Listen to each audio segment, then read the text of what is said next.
मेरे पास तो कोई ऐसी रिपोर्ट नहीं है। उन्होंने अगर कोई वहां पर प्रेस टॉक की हो, मेरे इल्म में नहीं है। लेकिन मैं एक सियासी कारकुन के तौर पर यह तज्जिया कर सकता हूं कि उसने जरूर कहा होगा कि इंडिया पाकिस्तान के दरमियान जंग नहीं होनी चाहिए। उसने जरूर यह कहा होगा कि ईरान और इसराइल के दरमियान जंग नहीं होनी चाहिए।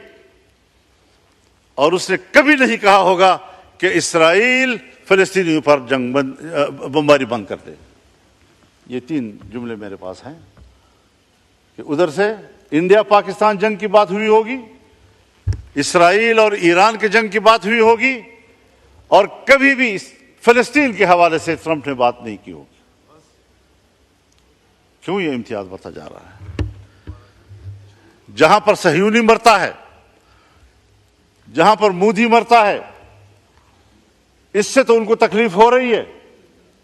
लेकिन अगर एक गरीब मुसलमान, गैर मुसल्लह मुसलमान, छोटे छोटे बच्चे, खवातीन, बूढ़े बुजुर्ग, उनका खून बह रहा है, पूरा शहर मलबे का ढेर बन गया है, इसका किसी को एहसास नहीं है। मुसलमान की नजर से न देखो, इंसान की नजर से देखो। इसका माना यह है कि अगर कोई शख्स मुसलमान नहीं है, अगर किसी शख्स की जिंदगी कुरान और सुन्नत की तालीमात से आरास्ता नहीं है, तो फिर यह इंसानियत नहीं, इसी को हम हैवानियत कहते हैं। इस इंसानियत पर फख्र मत करो, शर्म के मारे तुम्हारे सर झुक जाने चाहिए। इसको इंसानियत कहते हैं। पाकिस्तान इस्लामी दुनिया का बड़ा मुल्क है। पाकिस्तान इस्लामी दुनिया का मुअस्सर मुल्क है। पाकिस्तान इस्लामी दुनिया का ताकतवर दिफाई कुव्वत है। पाकिस्तान इस्लामी दुनिया का एटमी ताकत है। पाकिस्तान के अंदर वो तमाम सलाहियतें मौजूद हैं कि वो उम्मत मुस्लिमा की क़ियादत करे। और हम हैं कि मुल्क के दाखिली सूरत हाल में भी हम दिफाई पोजीशन में हैं, और खित्ते की सूरत हाल में भी हम दिफाई पोजीशन में हैं। क़ियादत खाक करेंगे हम। यही पैगाम इस पार्लियामेंट से उम्मत मुस्लिमा को जाना चाहिए, OIC को जाना चाहिए। बैनुल अक़वामी इदारों की कोई हैसियत अब नहीं रही। OIC एक दिखावा है, OIC।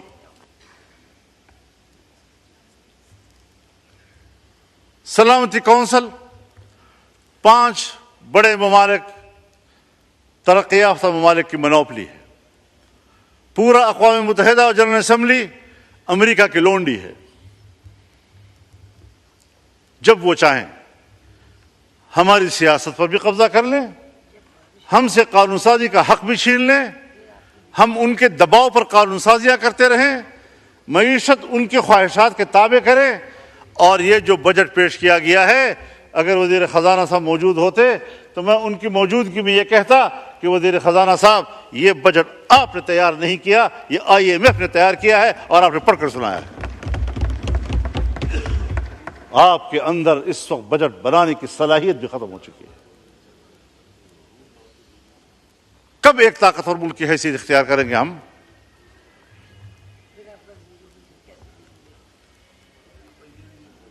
ईरान अगर इसराइल को जवाब दे रहा है तो ईरान के हाथ रोके जाते हैं। अगर पाकिस्तान इंडिया को जवाब देता है तो पाकिस्तान के हाथ रोके जाते हैं। लेकिन अगर वो मुसलमानों का कत्लेआम कर रहा है तो उनको खुली छुट्टी दी जाती है। हिंदुस्तान के मुसलमान का कत्लेआम हुआ इसी मोदी के हाथों। ये मुस्लिम दुश्मन। और मैं एक बात और कहना चाहता हूं दोस्तों से माजरत के साथ, कि इसको पाक इंडिया जंग न कहा जाए, ये पाक मोदी जंग थी। क्योंकि पाकिस्तान मुत्तहिद था और हिंदुस्तान की हुकूमत को हिंदुस्तान में कोई ताईद हासिल नहीं थी। वो अकेले हिंदुत्व कार्ड खेल रहा था। और एक सरकार पाकिस्तान पे हमला कर रही थी, उसकी अपोजिशन ने भी साथ नहीं दिया, वहां की अक़लियत ने भी साथ नहीं दिया। वहां के सिख ने भी साथ नहीं दिया, वहां के मुसलमान ने भी साथ नहीं दिया। तो ये सिर्फ मोदी की जंग थी। तो जो अकेले जंग लड़ेगा और कौन साथ नहीं होगी, तो ये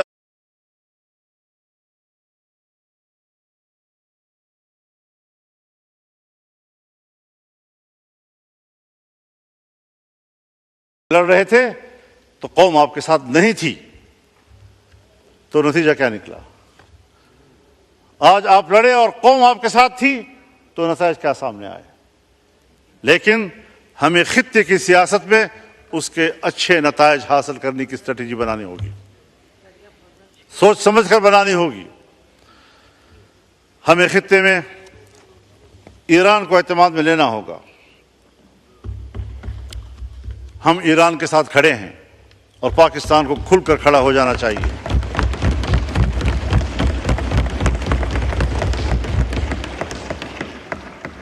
हमें खुलकर अहले गजा के साथ, फिलिस्तीनियों के साथ खड़े हो जाना चाहिए।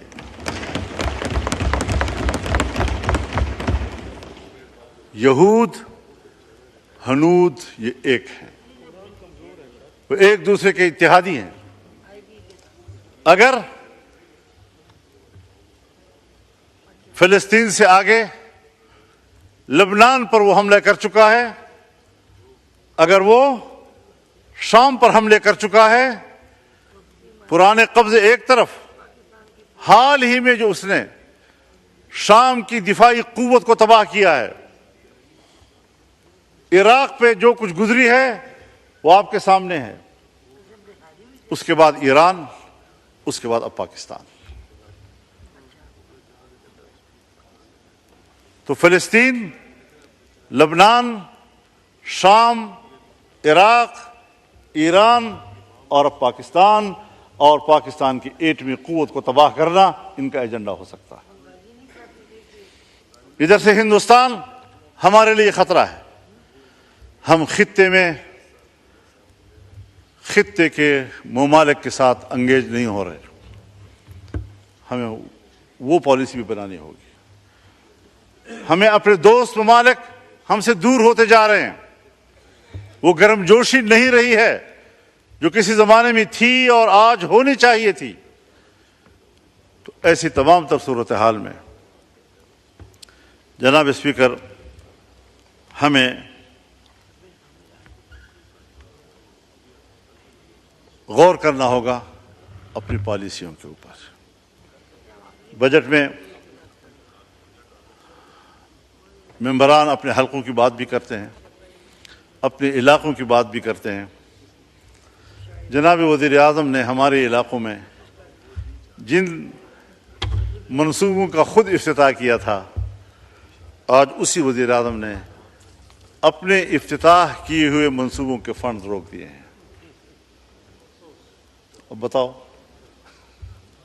किससे उम्मीद रखें? तो अल्लाह के हाकिमियत के नीचे उसकी नियाबत तो हम कर रहे हैं, हमारे हुक्मरान कर रहे हैं। इसे कहते हैं अल्लाह की नियाबत, कि हम कानून पास करें,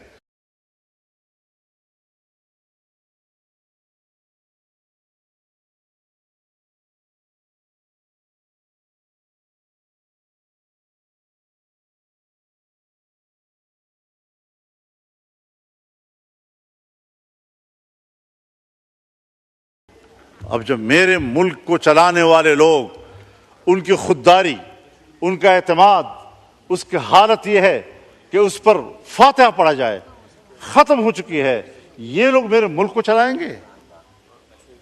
25 करोड़ के अवाम के इस मुल्क को ये लोग चलाएंगे?